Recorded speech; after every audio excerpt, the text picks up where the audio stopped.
بسم اللہ الرحمن الرحیم رب اشرح لی صدری ویسر لی امری واحلل عقدۃ من لسانی یفقہوا قولی۔ الحمد للہ وحدہ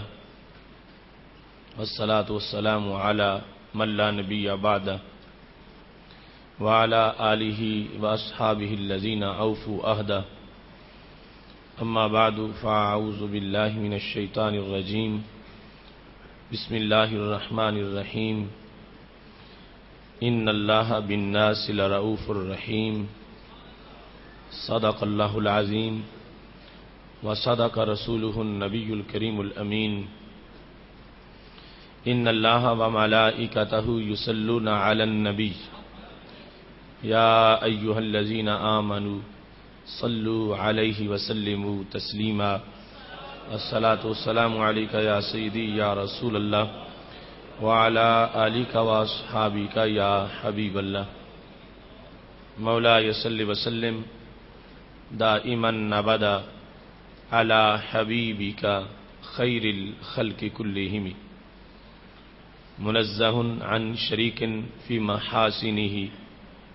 فجوہر الحسن فیہ غیر منقاسم۔ یا اکرم الخلق مالی من الوذ بہ سواک عند حلول الحادث العممی۔ رب صل وسلم دائما ابدا علی حبیبک خیر الخلق کلہم۔ اللہ تبارک و تعالی جل جلالہ وعم نوالہ واتم برہانہ وعظم شانہ کی حمد و ثنا اور حضور پر نور شافع یوم النشور دستگیر جہاں غم گسار زماں سید سروراں حامی بے کساں قائد المرسلین خاتم النبیین احمد مجتبیٰ جناب محمد مصطفیٰ صلی اللہ علیہ وآلہ واصحابہ وبارک وسلم کے دربار گہر بار میں ہدیہ درود و سلام عرض کرنے کے بعد وارثان منبر و محراب ارباب فکر و دانش نہایت ہی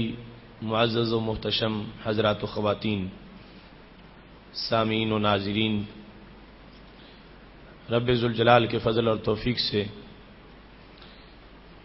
ادارہ صراط مستقیم کے فہم دین کورس میں آج ہم سب کو نہایت ہی خوبصورت موضوع جنہیں دیکھ کے رب مسکرائے کو سننے کی سعادت حاصل ہو رہی ہے۔ میری دعا ہے خالق کائنات جل جلالہ ہم سب کو اس طبقہ میں شمار فرمائے کہ جنہیں دیکھ کے وہ مسکراتا ہے۔ آج کا موضوع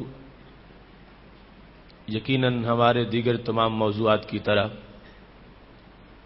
یہ بھی ایک اچھوتا موضوع ہے، اور آپ کو جستجو ہوگی کہ وہ کون سے لوگ ہیں کہ جنہیں رب دیکھتا ہے اور مسکراتا ہے۔ اس واسطے ہم نے حدیث شریف کے وسیع ذخیرہ سے ان لوگوں کا ایک خلاصہ تیار کیا ہے جو کہ اپنی طرف سے تو کسی عام دربار کے لیے کوئی کسی کو پیش نہیں کر سکتا۔ اللہ کا دربار ہو اور ہم اپنی طرف سے کسی کو پیش کریں کہ انہیں دیکھ کے رب مسکرا رہا ہے اور رب غصے میں ہو، تو اس میں پیش کرنے والے پر بھی غضب ہو سکتا ہے۔ تو ہم نے اس بارگاہ کا سہارا لیا کہ جنہیں اللہ کا دربار بھی نظر آتا ہے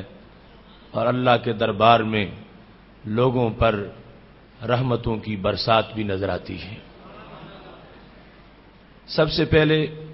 موضوع کا جو ٹائٹل درس کا جو ہم نے منتخب کیا ہے اس کے لحاظ سے یہ بات قابل غور ہے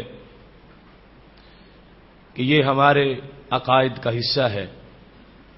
کہ ہمارا رب مخلوق کی صفات سے پاک ہے۔ مثال کے طور پر ہم کھاتے ہیں، مخلوق کی صفت کھانا پینا ہے، تو رب ذوالجلال کھانے پینے سے پاک ہے۔ ایسے ہی ہنسنا مسکرانا یہ بھی مخلوق کی صفات میں سے ہے، اور اس کے باوجود موضوع کا یہ ٹائٹل اور درس کا عنوان کہ جنہیں دیکھ کے رب مسکرائے، اس کی وجہ کیا ہے؟ حالانکہ حدیث صحیح میں ہے کہ ہنسنے کا عمل کوئی اتنا پسندیدہ عمل نہیں۔ سید عالم نور مجسم شفیع معظم صلی اللہ علیہ وسلم ارشاد فرماتے ہیں، حضرت سیدنا ابو ہریرہ رضی اللہ تعالیٰ عنہ راوی ہیں، فرمایا لا تکثر الضحک، زیادہ نہ ہنسا کرو، فإن کثرت الضحک تمیت القلوب، اس واسطے کہ زیادہ ہنسنا دل کو مردہ کر دیتا ہے۔ تو ہنسنا ایک علیحدہ چیز ہے، اور تبسم اس سے ہٹ کے ہے کہ جو صرف ایک انسان کے ہونٹوں پر کھلکھلاہٹ ہوتی ہے اور آواز اس میں پیدا نہیں ہوتی۔ تبسم کے لحاظ سے سید عالم نور مجسم شفیع معظم صلی اللہ علیہ وسلم کی سیرت طیبہ میں یہ بات موجود ہے کہ آپ تمام لوگوں میں سے زیادہ تبسم فرمانے والے تھے۔ دہک اور چیز ہے اور تبسم اور چیز ہے۔ یہاں پر ان دونوں کے فرق کے ساتھ خالق کائنات جل جلالہ کے لیے چونکہ حدیث شریف میں لفظ دہک بمعنی تبسم استعمال کیا گیا ہے، اور ہم وہی حدیثیں بار بار پیش کریں گے کہ جن میں مختلف مقامات پر یہ لفظ رب ذوالجلال کے بارے میں استعمال ہوا کہ جس کا لغوی معنی ہے کہ رب ہنستا ہے، لیکن مراد اس سے یہ ہے کہ رب راضی ہوتا ہے۔ اس واسطے کہ اگرچہ لفظ جس طرح حدیث شریف میں آ گیا اس کے بولنے کی اجازت تو ہمیں حدیث میں ہونے کی وجہ سے ہوئی، لیکن اس کا مطلب ہم وہ لیں گے اور مفہوم ذہن میں رکھیں گے کہ اس سے مراد وہ معنی ہے کہ جو مخلوق کی صفات میں سے صرف نہ ہو بلکہ رب ذوالجلال کی شایان شان بھی ہو۔ اس واسطے شرح طیبی کے اندر یہ کہا گیا ہے الضحک من اللہ سبحانہ وتعالی محمول علی غایت الرضا والرأفہ، کہ جہاں حدیث شریف میں رب ذوالجلال کے بارے میں یہ لفظ آیا ہے کہ اللہ دہک فرماتا ہے، اللہ مسکراتا ہے، تو اس کا مطلب کیا ہوگا؟ دہک سے مراد حد درجے کی رضا ہے کہ جس کے بارے میں یہ آئے گا کہ اللہ اس کو دیکھ کے مسکرا رہا ہے، تو مطلب یہ ہوگا کہ اللہ اسے بہت زیادہ پسند فرما رہا ہے، اللہ اس سے بڑا راضی ہے اور اللہ اس پر بڑا مہربان ہے۔ لہذا مسکرانے کا کوئی مطلب کوئی بندہ ذہن میں یہ نہ لے کہ جیسے ہم مسکراتے ہیں ایسے ہم رب ذوالجلال کے بارے میں کوئی تصور کریں، چونکہ وہ رب اعضاء سے پاک ہے اور انسانی عادات سے پاک ہے اور مخلوق کی صفات سے پاک ہے۔ تو وہاں پر چونکہ حدیث شریف میں یہ لفظ استعمال کیا گیا، اس لحاظ سے ہم نے اس کو استعمال کیا اسی محبت و چاہت کے پیش نظر جس کا اظہار رسول اللہ صلی اللہ علیہ وسلم نے اپنے جملوں میں فرمایا ہے۔ مگر اس کا جو تعویل کا انداز ہوگا، جو مفہوم ذہن میں رکھنا ہے، تو وہ یہ رکھنا ہے کہ وہ لوگ جن سے رب راضی ہے، جنہیں رب چاہتا ہے اور جن پر رب بہت زیادہ مہربان ہے۔ چونکہ قرآن مجید برہان رشید میں خالق کائنات جل جلالہ نے اس کا ایک دوسرا ویو بھی پیش کیا ہے۔ کچھ لوگ جو اللہ کو پسند نہیں ہیں ان کا ذکر کرتے ہوئے اللہ نے فرمایا ہے لا یکلمہم اللہ یوم القیامہ، اللہ ان سے کلام نہیں کرے گا قیامت کے دن، ولا ینظر الیہم، اللہ ان کی طرف دیکھے گا ہی نہیں۔ تو مطلب کیا ہے؟ رب کی نگاہ سے تو کوئی چھپ بھی نہیں سکتا، تو دیکھے گا نہیں، معنی یہ ہے کہ اللہ ان کو پیار سے نہیں دیکھے گا، چاہت سے نہیں دیکھے گا۔ تو اب وہاں پر جو دھتکارے ہوئے ہیں ان کی طرف رب ذوالجلال نگاہ کرم پیار سے ان لوگوں کو نہیں دیکھے گا، اور جو اس کے مقابلے میں اللہ کے برگزیدہ ہیں تو یقیناً ان کے لیے رب ذوالجلال کے ہاں یہ شعبہ موجود ہے کہ خالق کائنات انہیں بڑی چاہت سے، یعنی بڑے پیار سے اور پسند کی نگاہ سے دیکھنے والا ہے۔ اس واسطے میں نے اس موضوع کے آغاز میں قرآن مجید برہان رشید کی سورہ حج کی آیت نمبر 65 کا یہ حصہ تلاوت کیا ہے۔ خالق کائنات جل جلالہ کا فرمان ہے، ان اللہ بالناس لرؤوف الرحیم، بے شک اللہ لوگوں پر نہایت مہربان اور رحمت کرنے والا ہے۔ یہ رؤوف کے معنی کا ایک شعبہ ہے کہ خالق کائنات جل جلالہ اپنے کچھ بندوں پر اتنی مہربانی فرماتا ہے، اتنی مہربانی فرماتا ہے کہ اس مہربانی کو مسکرانے سے تعبیر کیا جاتا ہے۔ اس سلسلہ میں سب سے پہلا شعبہ کہ جنہیں دیکھ کے رب مسکرائے اور رب راضی ہو جائے، وہ شعبہ ان لوگوں کا ہے جو حد درجے کا ایثار کرنے والے، اپنے آپ پر دوسرے کو ترجیح دینا، یہ ایثار ہے۔ خود حاجت ہو، حاجت کے باوجود دوسرے کو نوازنا، یہ ایثار ہے۔ اور اس میں ایک شخص جس کے پاس اس کی ساری ضرورتیں پوری ہیں،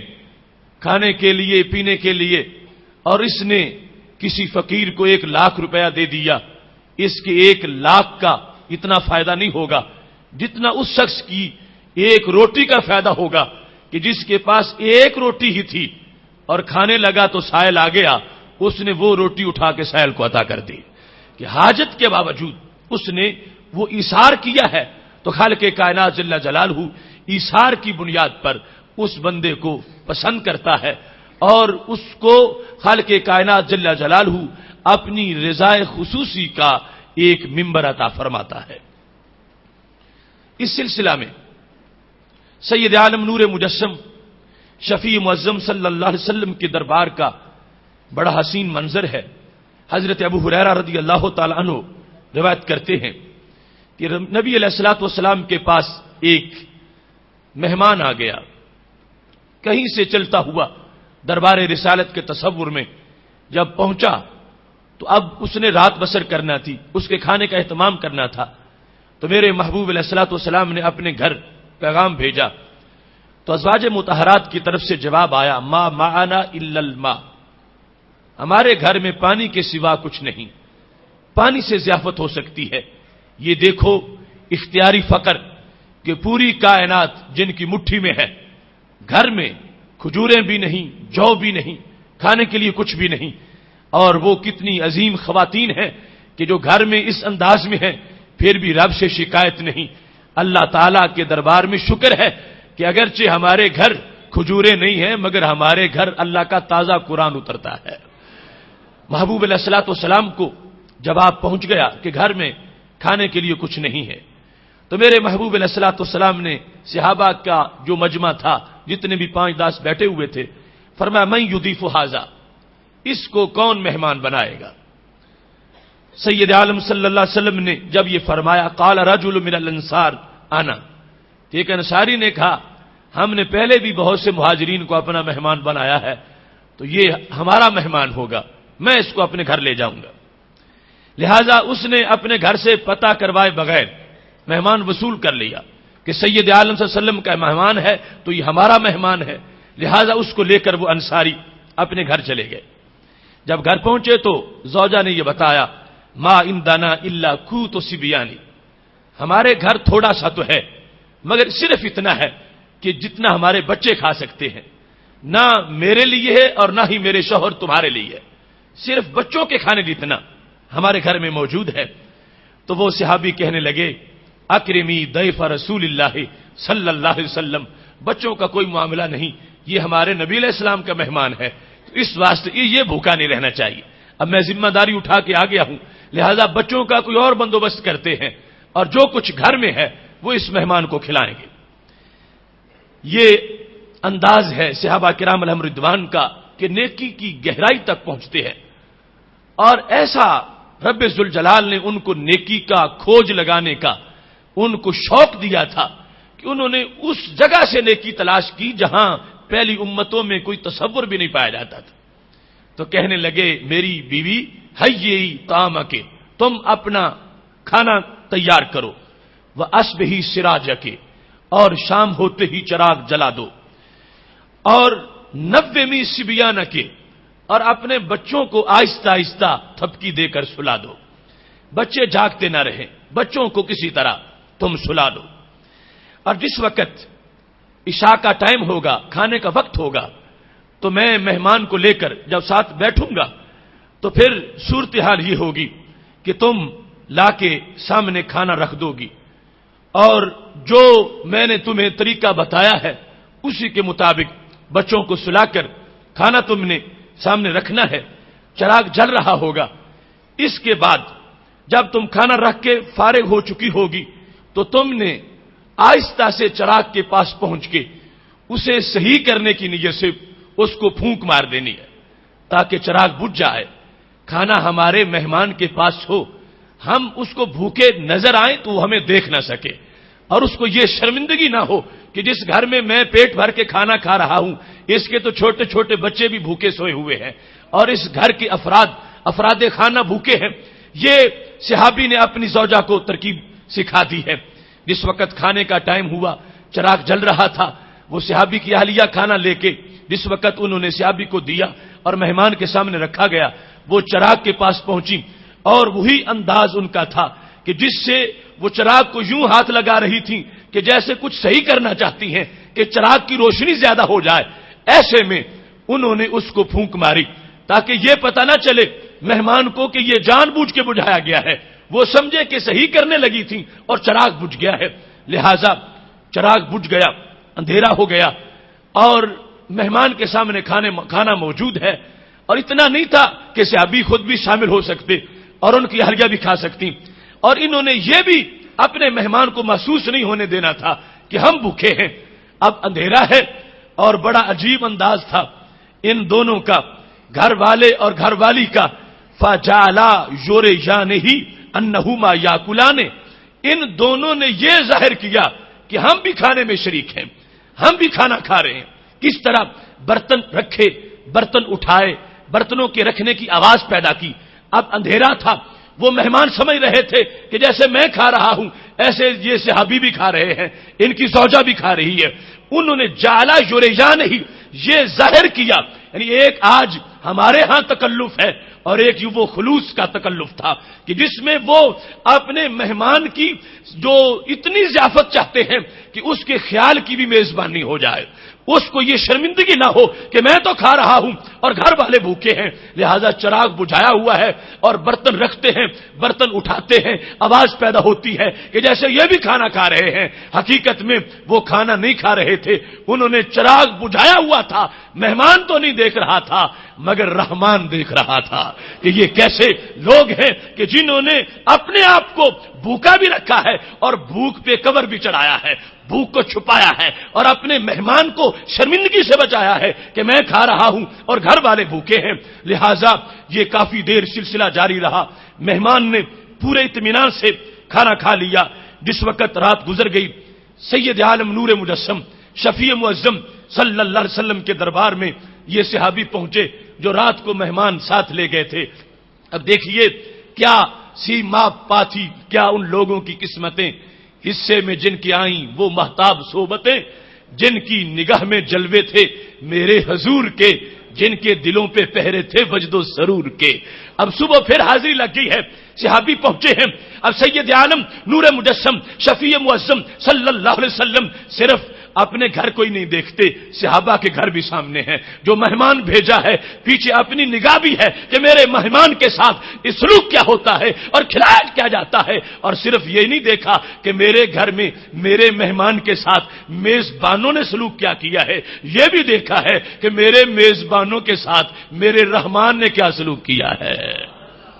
لہذا مجمع عام لگا ہے، صحابہ کرام علیہم رضوان جب بیٹھے ہیں تو میرے محبوب علیہ الصلوۃ والسلام نے سارے صحابہ کو یہ بتا دیا، دیکھو رات انہوں نے اپنے گھر میں جو میرے مہمان کی ضیافت کی ہے وہ اتنی بڑی ضیافت ہے کہ ضحک اللہ اللیلۃ، جس کو دیکھ کے ساری رات رب مسکراتا رہا ہے۔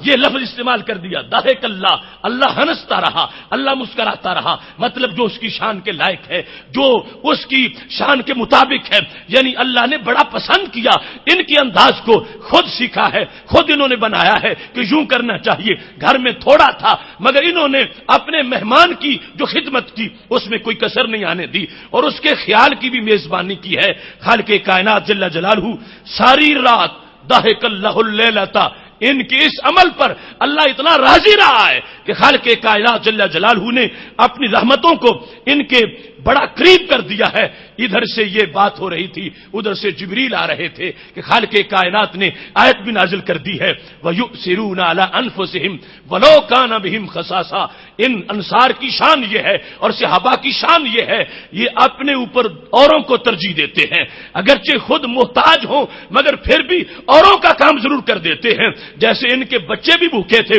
خود بھی کھانے کے لیے نہیں تھا مگر انہوں نے ترجیح دی ہے مہمان کو، اور اپنا کھانا اپنے مہمان کو یوں کھلایا ہے کہ اس کو احساس بھی نہیں ہونے دیا کہ میں نے اس گھر میں کھانا کھایا جس میں بچے بھی بھوکے ہیں اور بڑے بھی بھوکے ہیں۔ اس انداز میں جس وقت انہوں نے میزبانی کی ہے تو رب ذوالجلال نے ان پر خاص مہربانی کی ہے۔ یہ ایک انداز ہے ان لوگوں کا کہ جنہیں دیکھ کے رب مسکراتا ہے، اور خالق کائنات جل جلالہ اپنی خصوصی شفقتیں ان لوگوں کو عطا فرماتا ہے۔ ایسے ہی ایک شعبہ اور بڑا عجیب ہے، وہ بائی چانس ایسا منظر سامنے آ گیا۔ سید عالم نور مجسم شفیع معظم صلی اللہ علیہ وسلم کا فرمان ہے، پہلا پورا مضمون بخاری و مسلم دونوں میں اور اس کے علاوہ سینکڑوں کتب میں موجود ہے۔ دوسرا مضمون جو بیان کرنے والا ہوں یہ بھی بخاری و مسلم میں ہے کہ میرے محبوب علیہ الصلوۃ والسلام نے صحابہ کے سامنے ایک دن ارشاد فرمایا، اور اس کے راوی بھی اتفاق سے حضرت سیدنا ابو ہریرہ رضی اللہ تعالی عنہ ہے۔ محبوب علیہ السلام فرماتے ہیں، یضحک اللہ الی رجلین، اللہ دو بندوں کو دیکھ کے بڑا ہی مسکراتا ہے۔ یضحک، وہ لفظ حدیث میں دیکھ کا، اللہ دو بندوں کو دیکھتا ہے تو بڑا خوش ہوتا ہے، ان کو بڑا ہی پسند کرتا ہے۔ اور اتفاق کیسا ہے، وہ بندے ہیں کیا؟ یقتل احدہما، یقتل احدہما، ان میں سے ایک کو قتل کیا جاتا ہے، دوسرا قاتل بنتا ہے۔ ایک قاتل ہے دوسرا مقتول ہے،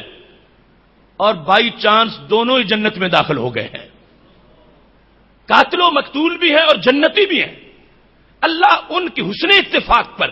کہ دیکھو بظاہر تو ان میں فرق کتنا ہے، ایک قاتل ہے دوسرا مقتول ہے، ایک جنتی ہونا چاہیے دوسرا جہنمی ہونا چاہیے، لیکن اتفاق ایسا اللہ نے پیدا کیا، مقتول بھی جنت میں قاتل بھی جنت میں، دونوں کو جنتی ہونے کا شرف مل گیا۔ اور یہ کیسے ہوا؟ قالوا کیف یا رسول اللہ صلی اللہ علیہ وسلم، صحابہ نے پوچھا یا رسول اللہ یہ کیسے ہو سکتا ہے؟ مقتول جس کو ظلماً قتل کیا گیا وہ تو جنت میں جائے، اور قاتل جو ظالم ہے وہ تو جہنم میں جائے، اور اس کے بارے میں آیات ہے کہ جس نے قتل کیا وہ جہنم میں جائے گا، تو یہ کیسے ہو سکتا ہے قاتل اور مقتول دونوں جنتی بن جائیں؟ تو میرے محبوب علیہ السلام نے فرمایا یہی تو اللہ کے خوش ہونے کا سبب ہے کہ کیسے قاتل بھی جنتی بن گیا مقتول بھی جنتی بن گیا۔ میرے محبوب علیہ السلام فرماتے ہیں یقتل ھذا، یہ قتل ہوا، مسلمان تھا، اسلام کے لیے جہاد کر رہا تھا، مقابلے میں کافر تھا، اس کافر نے اس کو مارا، یہ اپنی جان پیش کرنے کے لیے نکلا تھا اور جان اللہ کے دربار میں پیش کر دی، شہید ہو گیا۔ تو مقتول تو بالیقین جنت میں پہنچ گیا کہ اس نے اللہ کے لیے جان دی ہے، مقتول ہوا جنت میں پہنچ گیا۔ فرمایا ایک تو جنت میں جاتا تو میں نے دیکھ لیا میرے صحابہ، دوسرا بھی دیکھو، ثم یتوب اللہ علی الاخر، پھر وقت آیا کہ دوسرے کے دل میں شوق پیدا ہوا کہ کتنا بد نصیب انسان ہوں، دنیا تو اللہ کے کلمے پڑھتی ہے اور میں بتوں کو پوجتا ہوں۔ توبہ کرتے ہوئے اس نے بھی رب کی توحید کا اور اپنے محبوب کی رسالت کا کلمہ پڑھ لیا۔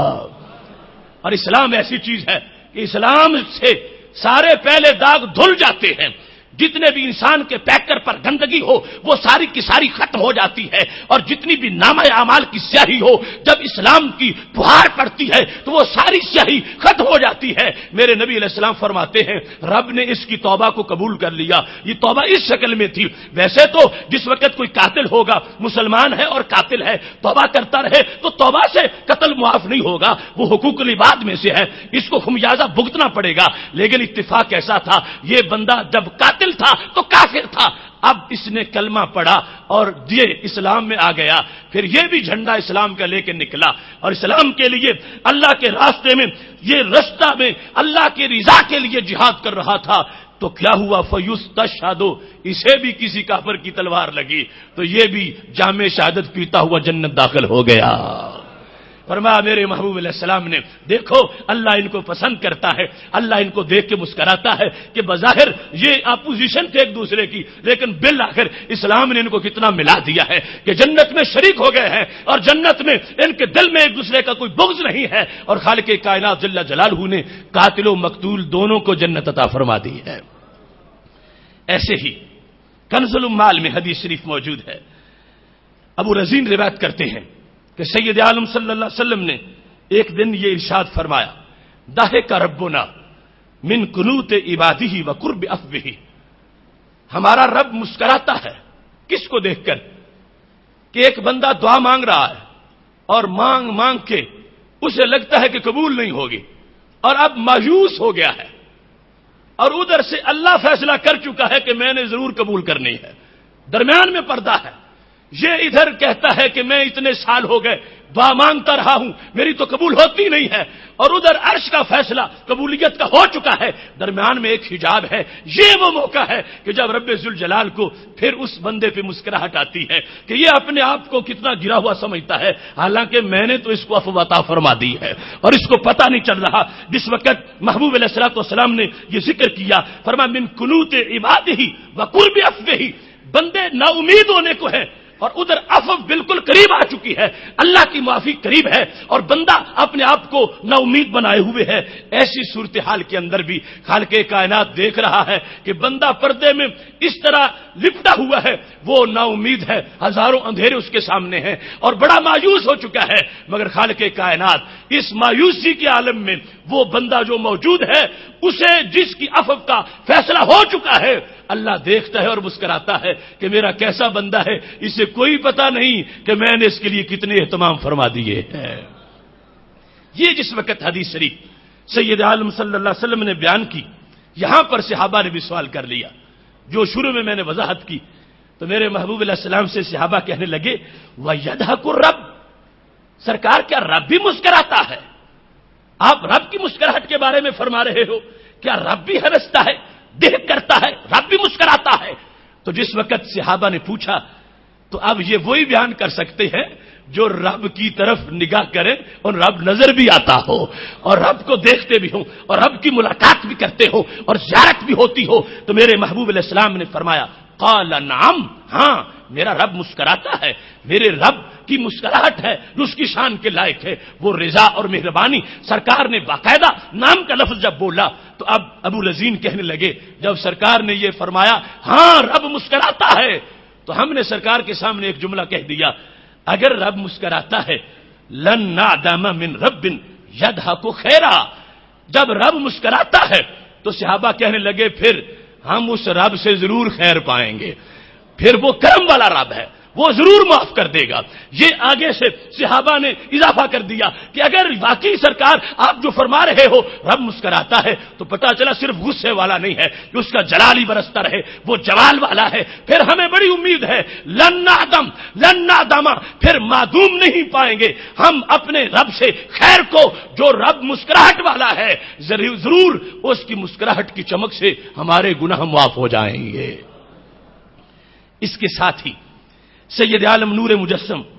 شفیع معظم صلی اللہ علیہ وسلم کا بڑا ہی خوبصورت انداز جس کو حضرت علی رضی اللہ تعالیٰ عنہ بیان کرتے ہیں، اور یہ بھی حدیث شریف کنز المال میں موجود ہے، میرے محبوب علیہ الصلوۃ والسلام کا یہ فرمان، اور اس سے حضرت علی رضی اللہ تعالیٰ عنہ کا ایک استدلال۔ علی بن ربیعہ کہتے ہیں حملنی علی خلفہ سواری پر ہم بیٹھے تھے، آگے حضرت علی رضی اللہ تعالیٰ عنہ تھے فرنٹ پر، پیچھے مجھے انہوں نے بٹھایا ہوا تھا، اور ہم جانب حرہ کی طرف جو مدینہ شریف کے ایک باہر سنگریزوں والی گراؤنڈ ہے ادھر جا رہے تھے۔ ثم رفع رأسه الى السماء،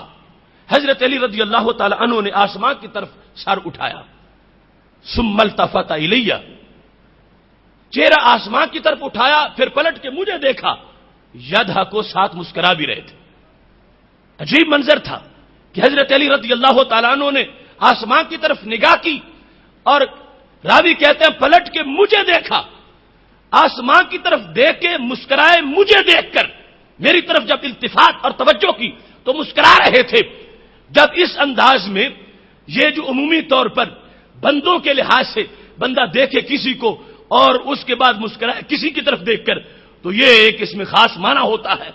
اب حضرت علی رضی اللہ تعالیٰ عنہ نے دیکھا، اوپر آسمان کی طرف سر اٹھایا، اور جو پیچھے سواری پہ ساتھ بٹھائے ہوئے تھے ان کی طرف دیکھ کے مسکرانا شروع کر دیا۔ تو ربیہ، علی بن ربیہ جو پیچھے بیٹھے تھے، انہوں نے سوال کر دیا، کہنے لگے جس وقت حضرت علی رضی اللہ تعالی عنہ نے اوپر سر اٹھایا تھا تو صرف سر ہی نہیں اٹھایا تھا، ساتھ ایک جملہ بھی بولا تھا۔ وہ کیا تھا؟ اللہم اغفر لی ذنوبی، اے اللہ میرے گناہوں کو بخش دے، میرے گناہ معاف کر دے۔ انہ لا یغفر الذنوب احد غیرک، تیرے سوا اور کوئی گناہ معاف نہیں کرتا، تو میرے گناہوں کو معاف کر دے۔ یہ حضرت علی رضی اللہ تعالی عنہ نے دعا مانگی ہے۔ اس دعا کے بعد انہوں نے التفات کیا، اوپر دیکھا تھا، دعا مانگی تھی، اور دعا مانگنے کے بعد انہوں نے حضرت علی بن ربیہ جو ساتھ بیٹھے تھے ان کی طرف دیکھا اور دیکھتے ہوئے مسکرائے۔ اب اس پر سوال ہوا، کہتے ہیں میں نے کہا یا امیر المومنین استغفاروں کا ربا کا والتفاتوں کا الیہ تدحکو، حضرت علی رضی اللہ تعالی عنہ کی امارت کا زمانہ تھا، امیر المومنین تھے اس وقت، اور یہ علی بن ربیہ ساتھ ہے۔ انہوں نے کہا امیر المومنین مجھے سمجھ نہیں آئی، تم نے چہرہ آسمان کی طرف کیا، دعا رب سے مانگی، اور دیکھ کے مجھے ہنستے ہو، مسکراتے ہو، اس کا سبب کیا ہے؟ ایسا کیوں کرتے ہو؟ تو کہتے ہیں جس وقت میں نے یہ پوچھا تو حضرت علی رضی اللہ تعالی عنہ نے یہ کہا اصل میں یہ میرا عمل میرا نہیں، میں اس کام میں بھی اپنے آقا کی سنت ادا کر رہا ہوں۔ پوچھا گا وہ سنت کیا ہے؟ تو دیکھو یہ صحابہ کرام علیہم رضوان میں کتنی تڑپ تھی کہ ہو بہو وہی انداز بنانا کہ جو کبھی رسول اللہ صلی اللہ علیہ وسلم کا انداز تھا، اور پھر اپنے ساتھ والوں کو اس طرف متوجہ کرنا۔ کہنے لگے ہم علانی رسول اللہ صلی اللہ علیہ وسلم خلفہ، علی بن ربیہ جیسے آج تجھے میں نے پیچھے بٹھایا ہے، ایک دن مجھے بھی نبی علیہ السلام نے پیچھے بٹھایا تھا، سواری پر سرکار آگے بیٹھے تھے اور میں پیچھے بیٹھا تھا۔ محبوب علیہ الصلوۃ والسلام نے اس وقت سفر کیا، میں ساتھ تھا، اور جس وقت سارا بھی الی جانب الحرہ، اسی گراؤنڈ کی طرف جہاں ہم جا رہے ہیں، ادھر ہی سرکار کی سواری بھی چل رہی تھی۔ دیکھو ان لوگوں کے نزدیک تصور کی چاشنی اور وہ پرانی یادوں کو تازہ کرنے کا انداز، ایک طرف وہ ابھی تم نے اگلے دن حدیث سنی، حضرت عبداللہ بن عمر رضی اللہ تعالی عنہ وہ جا رہے تھے، سامنے سے گانے بجانے کی آواز آئی، کان میں انگلیاں دے لی، رستہ بدل لیا، اور جب پوچھا گیا ایسا کیوں ہوا تو کہنے لگے جب میں بچہ تھا تو میں بھی سرکار کے ساتھ جا رہا تھا، ایسی آواز آئی تھی، سرکار نے رستہ بدل لیا تھا، تو میں نے اسی سنت کو اپناتے ہوئے میں نے بھی رستہ بدل لیا ہے۔ اب یہاں پر علی بن ربیہ کو حضرت علی رضی اللہ تعالیٰ عنہ نے ساتھ بٹھایا ہوا ہے، انہوں نے پوچھا، انداز جو تھا سارے کا سارا، تو کہنے لگے ایک دن میں بھی جیسے تم میرے پیچھے بیٹھے ہو، میں اپنے قائد حضرت محمد مصطفیٰ صلی اللہ علیہ وسلم کے پیچھے سواری پر بیٹھا ہوا تھا، اور جس طرف ہماری سواری چل رہی ہے اس طرف ہی رسول اللہ صلی اللہ علیہ وسلم کی سواری جا رہی تھی۔ کہتے ہیں جس وقت میں پیچھے بیٹھا تھا تو میرے محبوب علیہ الصلوۃ والسلام کا انداز یہ تھا، رفع رأسہ الی السماء، آپ نے بھی آسمان کی طرف دیکھا، سر اٹھایا، اور سر اٹھانے کے بعد یہی لفظ جو میں بول رہا ہوں یہ اصل میں میرے محبوب نے بولے تھے، اللہم اغفر لی ذنوبی فانہ لا یغفر الذنوب الا انت، اے اللہ میرے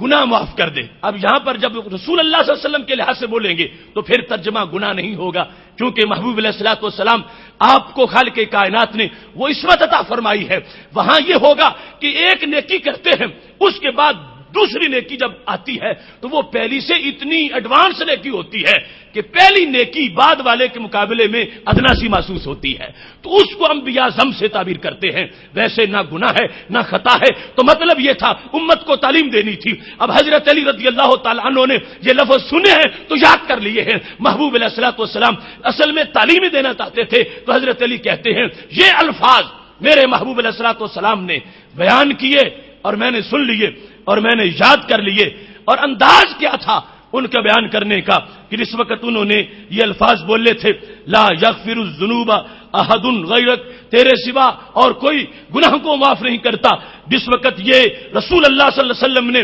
تعلیم امت کے لیے یہ جملے ارشاد فرمائے تھے تو کیا ہوا؟ ثم التفت الی فضحک، سرکار نے دیکھا مجھے اور مسکرانا شروع کر دیا، چہرہ اوپر اٹھایا، دعا رب سے کی، پھر مجھے پلٹ کے دیکھا اور مجھے دیکھ کر محبوب علیہ الصلوۃ والسلام مسکرائے، تو میں نے بھی اس دن پوچھا تھا کہ یا رسول اللہ صلی اللہ علیہ وسلم یہ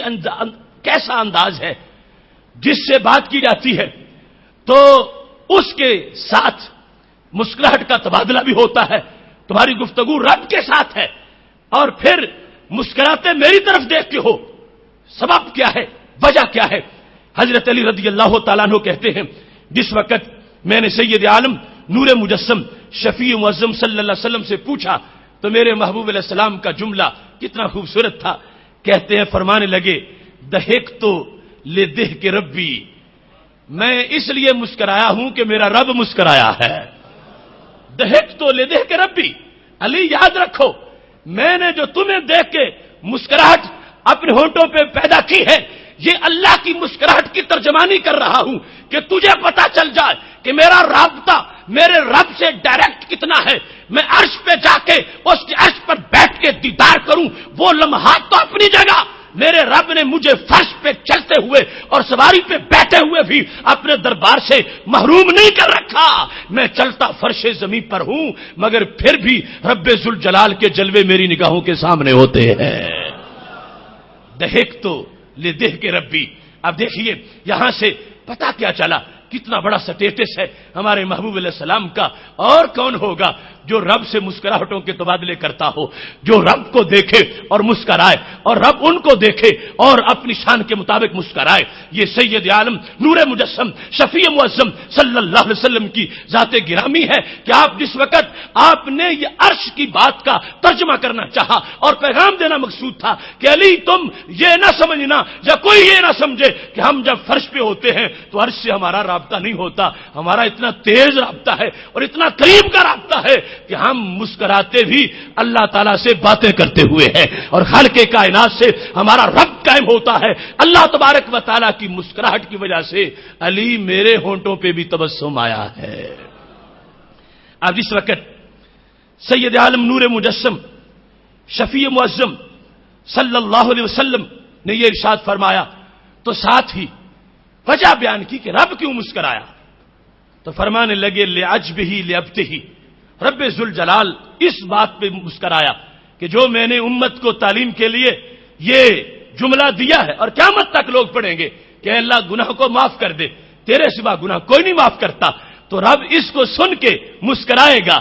اس بات پر رب ذوالجلال کو مسکراہٹ ہے کہ میرا بندہ جتنا بھی گیا گزرا ہو اسے یہ پتا ہے کہ گناہ میں ہی معاف کرتا ہوں، لہذا اس پر خالق کائنات کو وہ بندہ بڑا پسند آ جاتا ہے کہ اگرچہ گناہوں میں ڈوبا ہوا ہے لیکن فرشتوں دیکھو اس کو میرے دربار کے ساتھ جو ربط اور تعلق ہے، اس عجب تعجب پر خالق کائنات جل جلالہ کی مسکراہٹ ہے، اور سید عالم نور مجسم شفیع معظم صلی اللہ علیہ وسلم رب کی مسکراہٹ کے ساتھ وہ حضرت علی رضی اللہ تعالیٰ عنہ کو دیکھ کے مسکرائے ہیں، اور حضرت علی رضی اللہ تعالیٰ عنہ نے ایک دن باقاعدہ ارادے کے ساتھ سواری پر بیٹھ کر کسی کو پیچھے بٹھا کے اسی گراؤنڈ کی طرف چل کے وہی دعا مانگ کے عرش کی طرف دیکھ کے اور پھر پچھلے آدمی کی طرف دیکھا تاکہ سنت بھی پوری ہو جائے اور سرکار کا پیغام بھی پورا ہو جائے۔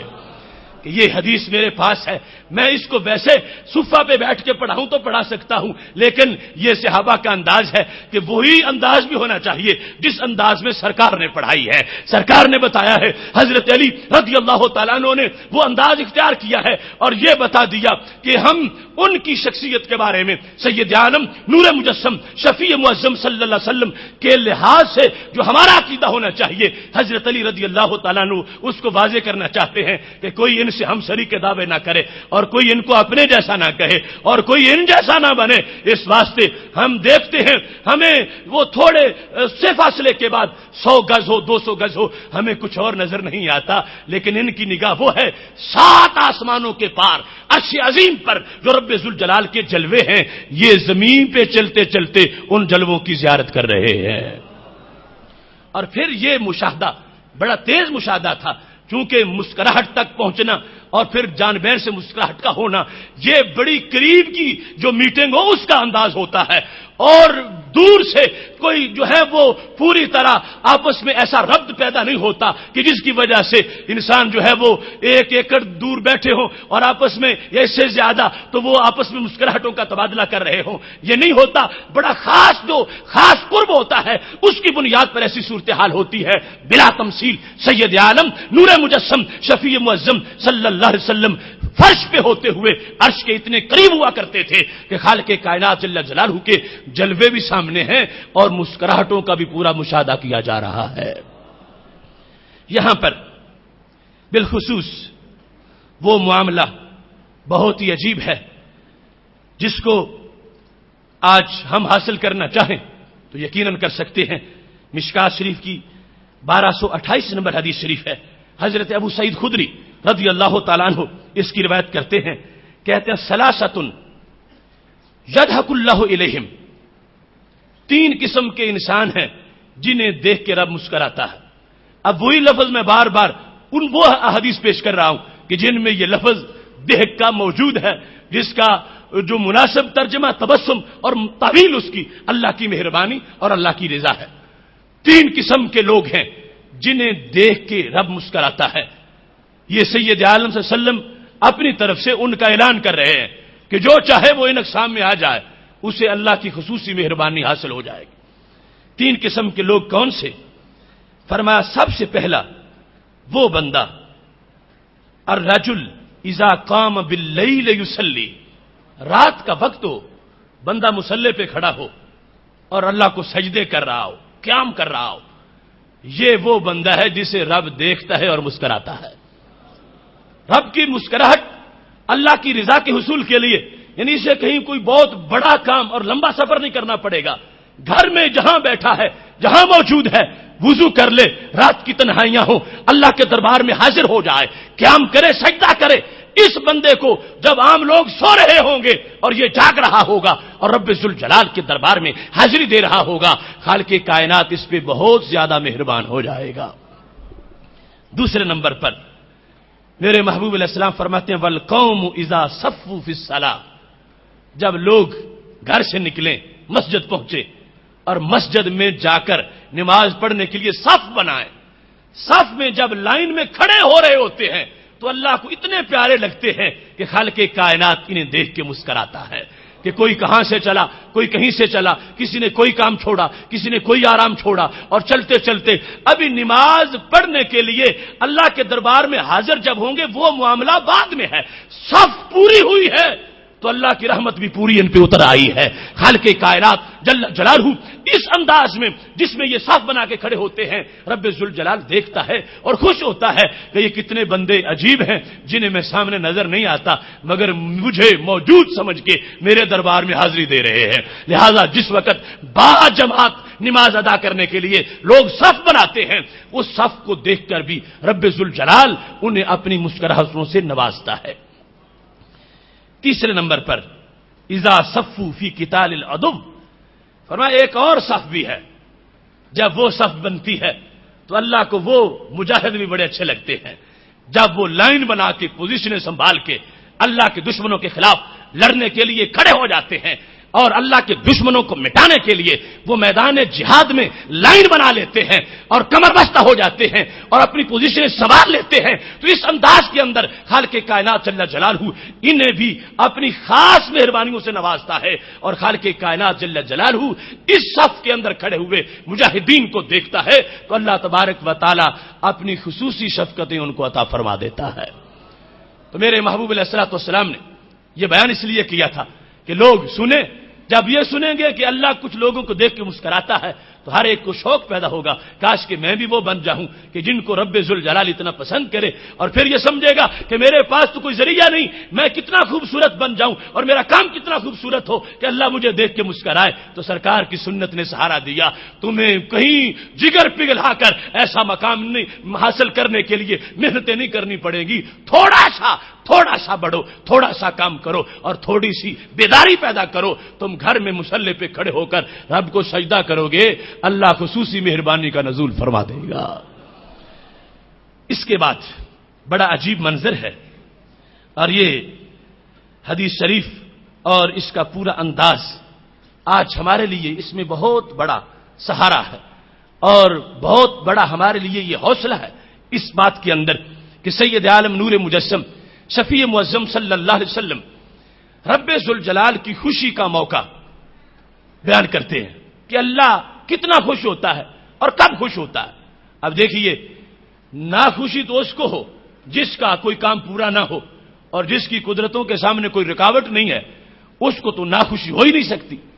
جس کن کہے سب کچھ ہو جائے وہ تو خوش ہی خوش ہے، لیکن اس کے باوجود کچھ مراحل ایسے آتے ہیں کہ رب ذوالجلال کی جو خوشی ہے اس میں اضافہ ہو جاتا ہے، اور خالق کائنات جل جلالہ اپنے بندوں کے ایک کام پر اتنا خوش ہو جاتا ہے کہ جتنی خوشی کا آج تک کوئی انسان تصور بھی نہیں کر سکتا۔ یہ کرم ہے نا کہ ایک وہ ہے کہ انسان جو محتاج ہو اس کو ملے تو خوش ہو جائے، ایک وہ ہے جو مجبور ہو اس کی ضرورت پوری ہو تو خوش ہو جائے، ایک وہ ہے جسے رکاوٹوں کا سامنا ہو، رکاوٹیں اٹھیں تو خوش ہو جائے۔ یہ رب کا کمال ہے، نہ اس کی کوئی ضرورت ہے، نہ اس کی کوئی مجبوری ہے، نہ اس کے سامنے کوئی رکاوٹ ہے، نہ کوئی کمی ہے، لیکن اس کے باوجود اپنے بندوں کی ایک حالت کو دیکھتا ہے تو رب ذوالجلال انہیں دیکھ کے کہیں زیادہ خوش ہو جاتا ہے۔ کیا صورتحال ہے؟ سید عالم نور مجسم شفیع معظم صلی اللہ علیہ وسلم نے اس بات کو سمجھانے کے لیے مثال دی، اور مثال کے بغیر یہ سمجھ میں نہیں آ سکتی تھی۔ مثال کافی آگے ہمیں لے جائے گی جس سے سمجھنے میں کہ اللہ کیسے خوش ہوتا ہے اور خوشی کا انداز کیا ہے۔ میرے محبوب علیہ السلام فرمانے لگے، اللہ افرح بتوبۃ عبد المومن، ایک مسلمان کے توبہ کرنے پر اللہ اتنا خوش ہو جاتا ہے کہ جتنا وہ بندہ خوش ہوا اس سے زیادہ، اتنا نہیں، اللہ اس سے زیادہ خوش ہو جاتا ہے جتنا وہ بندہ خوش ہوا جس کا ابھی مثال میں ذکر ہوگا۔ اور یہ بات ذہن میں رکھیے، اب رب ذوالجلال توبہ عبد پہ خوش ہو رہا ہے، حالانکہ فائدہ اللہ کا تو نہیں، فائدہ تو بندے کا ہے۔ چونکہ حدیث صحیح میں ہے ہم سارے لوگ پہلے نمبر کے متقی بن جائیں، ہم اللہ کو کوئی نفع نہیں دے سکتے،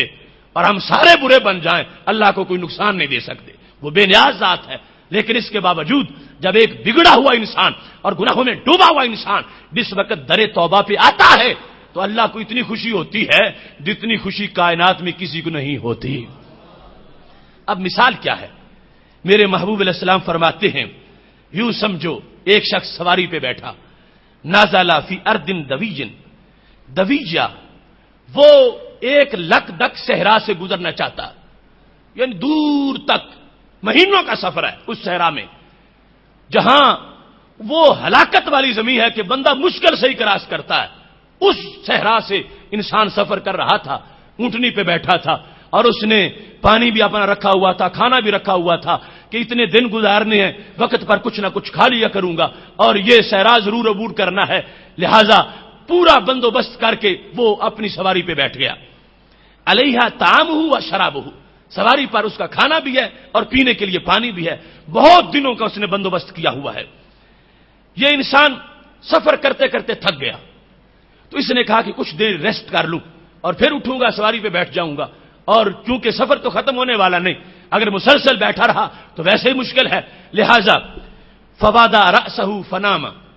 اس نے اپنے ہاتھ میں اونٹنی کی نکیل پکڑ لی اور اس طرح اپنی کلائی پہ سر رکھا اور راستے پہ سو گیا۔ سونے کا اس کا انداز یہ تھا کہ کچھ دیر سوتا ہوں پھر جاگ آ جائے گی، اونٹنی پہ بیٹھوں گا، سفر شروع کر دوں گا۔ لیکن جس وقت تھوڑی دیر بعد اسے جاگ آئی تو دیکھا اونٹنی بھاگ چکی ہے۔ بڑا ہی پریشان ہوا اور اس نے فوراً تالا بہا،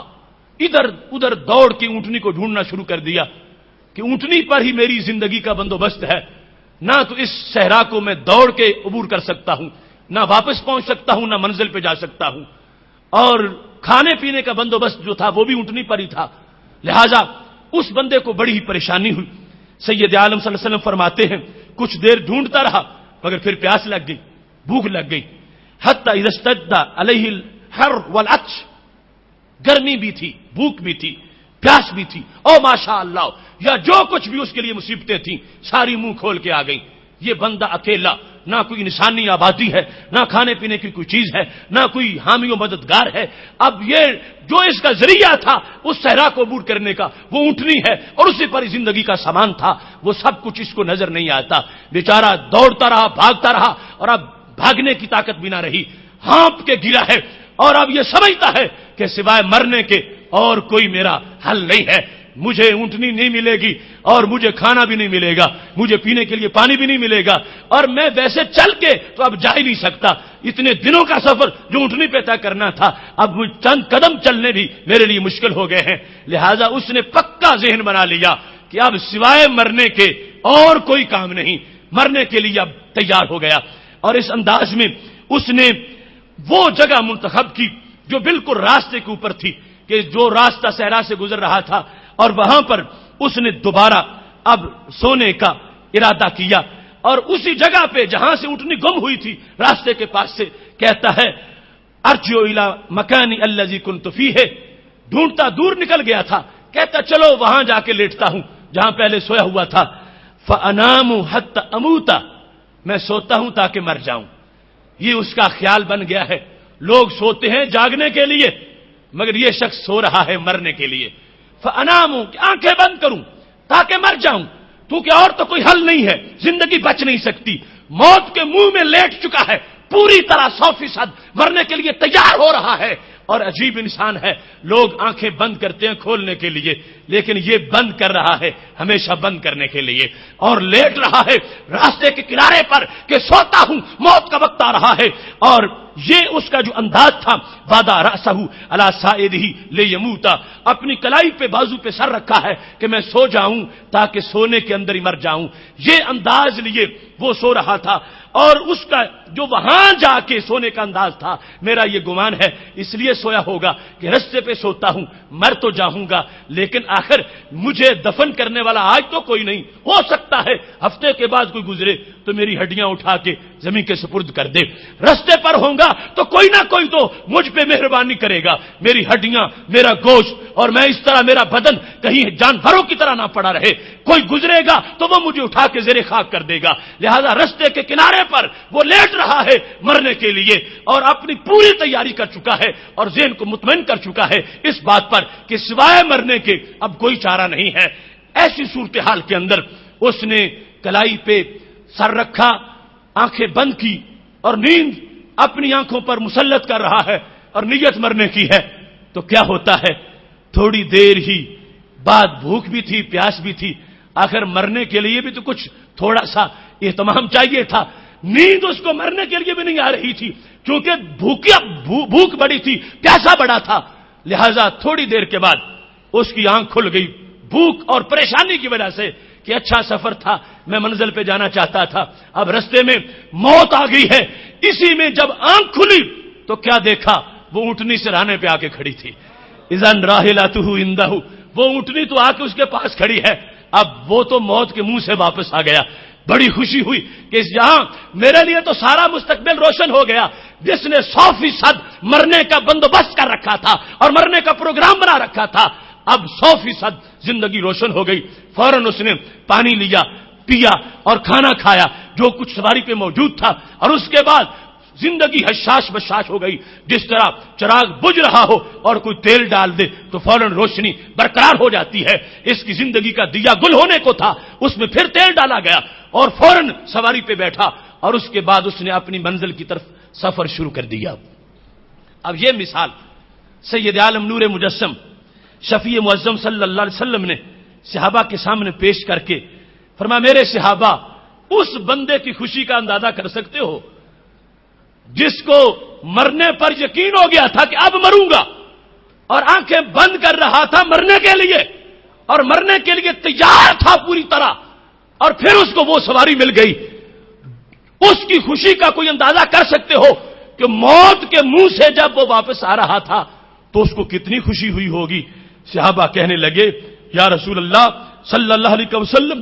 وہ خوشی بڑی عجیب خوشی ہے، بڑی عظیم خوشی ہے، اور وہ کیفیت لفظوں میں کیسے بیان ہو سکے؟ یعنی یہ عام انداز میں عام کیفیات کو لفظوں میں بیان نہیں کیا جا سکتا، وہ تو بڑی خاص کیفیت تھی۔ تو میرے محبوب علیہ الصلوۃ والسلام نے اس موقع پر یہ جملہ بولا، اب تمہیں سمجھنے میں آسانی ہوگی جب یہ نبوی مثال سامنے آ گئی ہے۔ میرے محبوب علیہ السلام فرماتے ہیں، فاللہ اشد فرحم بتوبۃ العبد المؤمن من ھذا براحلتہ، جتنی خوشی اس بندے کو اپنی سواری کے مل جانے پر ہوئی ہے، اس سے کہیں زیادہ اللہ کو خوشی اپنے بندے کے تائب ہونے پر ہوتی ہے۔ اب دیکھیے، ایک انسان گناہ چھوڑتا ہے، پکی توبہ کرتا ہے، اس پر رب ذوالجلال خوش ہے، مہربان ہو گیا ہے، اب کتنی خوشی ہے مثال سامنے رکھیے۔ اس خوشی سے تمہارے نزدیک کوئی خوشی زیادہ ہو سکتی ہے؟ کوئی بندہ یوں واپس آیا ہو موت سے اور یوں واپسی ہوئی ہو، کتنا وہ خوش ہوگا؟ میرے محبوب علیہ السلام فرماتے ہیں، اللہ اپنے بندوں پہ مہربان ہوتا ہے، اور بالخصوص جو رب کو اپنے بارے میں خوش کرنا چاہے وہ کسی گناہ سے پکی توبہ کر لے، رب ذوالجلال اس سے بہت زیادہ خوش ہو جائے گا۔ محتشم سامعین حضرات، یہ مضمون بڑا ہی دلچسپ اور لذیذ مضمون ہے۔ اس کو سمیٹتے ہوئے اب آخر میں البدایہ والنہایہ کی وہ روایت پیش کرنا چاہتا ہوں جس وقت حضرت عوف بن حارث رضی اللہ تعالیٰ عنہ، جن کو ابن افرا کہا جاتا ہے، رسول اللہ صلی اللہ علیہ وسلم کے پاس پہنچے، اور یہ ان کو پہلے معلومات تھیں کہ اللہ مسکراتا ہے اور بندوں پہ خوش ہوتا ہے، لیکن ان کا انداز اور تھا۔ کہنے لگے، یا رسول اللہ صلی اللہ علیہ وسلم، ما یدھک الرب من عبدہ، وہ کیا ادا ہے کہ جس سے بندہ اپنے رب کو ہنساتا ہے، یعنی وہ کام کرے تو رب مسکرائے، وہ کیا طریقہ ہے، وہ کام کیا ہے، کیسا انداز ہے؟ چونکہ ہر بندے کو سید عالم صلی اللہ علیہ وسلم اس کی طبیعت کے مطابق جواب دیتے تھے۔ اب ویسے کام تو یہ بھی ہو سکتا تھا، فرماتے رات کو تم تہجد پڑھو اللہ مسکرائے گا، لیکن ابن افرا ایک نڈر صف شکن اور شیر دل مجاہد تھے، اب ان کے لیے انداز کچھ اور تھا۔ جب انہوں نے پوچھا، یا رسول اللہ صلی اللہ علیہ وسلم، وہ عمل بتاؤ کہ جس کی وجہ سے میرا رب مجھے دیکھے اور مسکرائے۔ جو عمل بندہ کرے تو خالق کائنات جل جلالہ اس کو مسکرا کے دیکھے، اور یہ بندہ اپنے عمل سے رب ذوالجلال سے مسکراہٹوں کو وصول کر لے، وہ عمل کیا ہو سکتا ہے؟ تو میرے محبوب علیہ الصلوۃ والسلام نے فرمایا، غمسہ یدہ فی العدو حاسرا، فرمایا جو بندہ اپنے بازو ننگے کر کے اور اپنا بدن ننگا کر کے کفر سے ٹکرا جائے، یہ وہ بندہ ہے کہ جس کو رب دیکھتا ہے تو مسکراتا ہے۔ حاسرہ کا مطلب کیا ہے؟ کہ بدن پہ زرہ نہ ہو اور کوئی رکاوٹ جس کی وجہ سے کافر کی تلوار رک سکے یا اس کی گولی رک سکے، یہ بدن پہ نہ ہو، یعنی بندہ شہید ہونا چاہتا ہے اور اس انداز میں باتیں سے ٹکرا رہا ہے، غمسہ یدہ، اپنا ہاتھ وہ دشمن میں ڈال دے ننگا کر کے، اور پوری طرح اپنے بدن سے زرہ وغیرہ اتار کے وہ باطل سے جب ٹکراتا ہے تو خالق کائنات جل جلالہ اس بندے کو دیکھ کے مسکراتا ہے۔ تو کیا ہوا؟ فنازع دران، ابن افرا نے زرہ اتار دی، پہلے پہنی ہوئی تھی، زرہ اتاری، فقاذفھا، اور اس کو دور پھینکا۔ ارے یہ جو میرے رب کی مسکراہٹ میں رکاوٹ بنی ہوئی ہے، میں یہ کیوں اس کو استعمال کروں؟ یعنی اسباب کے لحاظ سے میں وہ اپنی اندر صلاحیت لانا چاہتا ہوں کہ جو رب میرا دیکھے اور مسکرائے، لہذا زرہ اتاری، اخذ سیفہ، اور تلوار پکڑ لی، فقاتل حتی قتل، اور اس قدر جہاد کیا، اس قدر مجاہدہ سے لڑے اور کافروں کو گاجر موری کی طرح کاٹتے گئے، یہاں تک کہ رب ذوالجلال نے ان کو بھی شہادت عطا فرما دی۔ تو سید عالم نور مجسم شفیع معظم صلی اللہ علیہ وسلم نے جو انداز بتایا تھا، یعنی یہ صرف پوچھنے والے ہی نہیں تھے، اس پر عمل کر کے دکھانے والے تھے۔ آج کا انداز کچھ اور ہے کہ جس میں ہم پوچھتے ہیں کوئی مسئلہ صرف ایک جس کو کہتے ہیں لذت لینے کے لیے، یا محض ایک فارمیلٹی پوری کرنے کے لیے، یا کچھ لوگ صرف چسکے کے لیے پوچھتے رہتے ہیں۔ یہاں پر جو پوچھنے والے ہیں ان کا بھی انداز نرالا ہے، اور بتانے والی ذات جو ہے وہ کتنی بڑی کریم اور رحیم ذات ہے۔ سید عالم نور مجسم شفیع معظم صلی اللہ علیہ وسلم سے صحابی نے پوچھا ہے، محبوب علیہ السلام نے نسخہ بتایا ہے، صحابی نے فوراً آزمایا ہے اور اسے دیکھ کے ہمارا رب مسکرایا ہے۔ یہ ایک چھوٹا سا گلدستہ تھا مسکراہٹوں کا، اور یہ روحانیت کا ایک گلشن ہے۔ میرا رب مجھے اور آپ کو ایسے کاموں کی توفیق عطا فرمائے۔ وآخر دعوانا ان الحمد للہ رب العالمین۔